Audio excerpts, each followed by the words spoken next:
Et bonjour et bienvenue, voici notre tour d'horizon économique, géopolitique, sanitaire, énergétique et boursier. Nous sommes le lundi 21 novembre et pour comprendre comment tourne la planète finance, c'est sur la bourse au quotidien nulle part ailleurs. L'épisode du jour s'intitulera Et c'est parti pour une huitième. Une huitième quoi? Bah, c'est évident. Une huitième semaine de hausse sur les indices boursiers.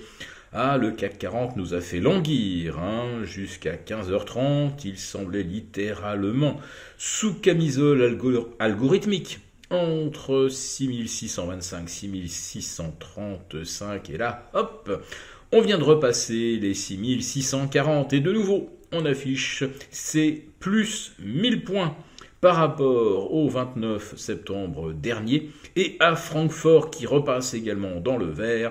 De nouveau, on affiche plus 21% sur ses plus bas du 3 octobre dernier.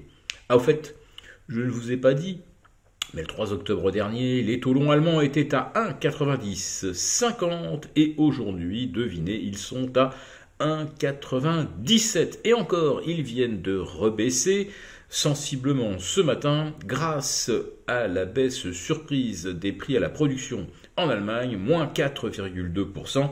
Bon, il n'y a pas vraiment de miracle. Le prix du gaz et du pétrole ont fortement reculé au mois d'octobre, mais rappelons-nous qu'aux États-Unis, les démocrates ont libéré des stocks de pétrole pour peser justement sur l'indice d'inflation.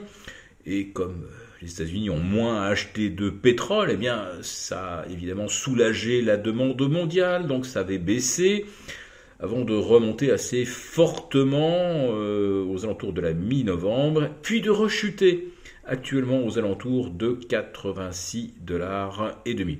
On verra ensuite les prix du gaz, s'ils vont continuer à baisser, eux, avec l'arrivée de l'hiver, et si le pétrole va rebaisser au-delà du 30 novembre, puisque la Turquie a annoncé vouloir interdire le passage des pétroliers russes par le détroit du Bosphore et des Dardanelles. Voilà, de nouvelles tensions géopolitiques possible d'ailleurs avec ce potentiel blocage.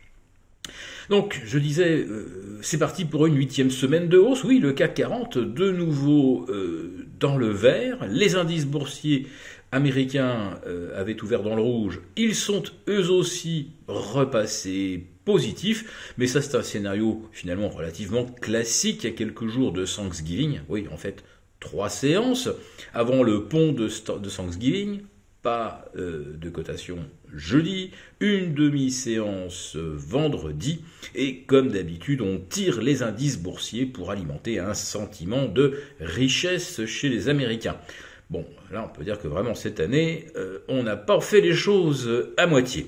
Alors on nous a bien sûr fait rêver avec le pivot de la Fed ou de la BCE, puis finalement ça a été complètement démenti la semaine dernière. Impact sur les actions? Rien. Rien du tout. James Bullard, Fred Waller nous ont dit que la Fed irait certainement à 5% sur le taux directeur et qu'on n'en bougera probablement pas avant que l'inflation aux États-Unis soit repassée en dessous des 5%. Et la Fed pense que ça sera 4,7 à la fin 2023. Donc ça veut dire que les taux vont rester sur un plateau élevé longtemps. Et puis Madame Lagarde, la semaine dernière, a prévenu que ni le régime de hausse actuel de taux, ni la récession qui se profile ne vont suffire à contraindre l'inflation suffisamment. Il va falloir probablement aller réduire également la liquidité comme la Fed a commencé à le faire au mois de juin dernier.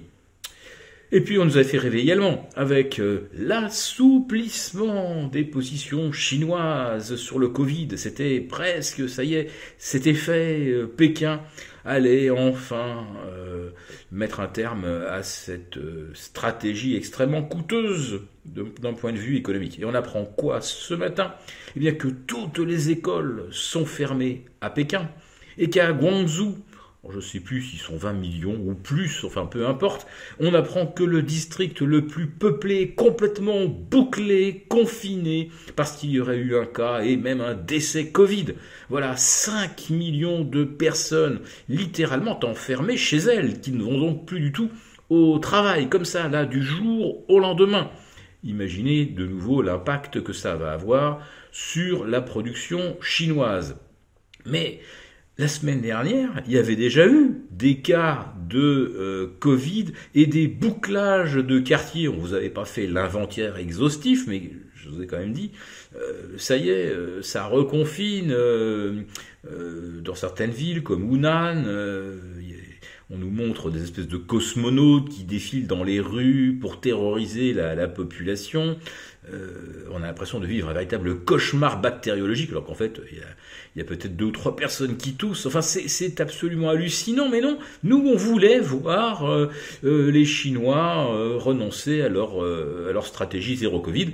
La seule chose qu'ils ont fait, c'est réduire la durée de quarantaine de 10 à 8 jours. Bon, voilà, les salariés retournent au travail 2 jours plus tôt.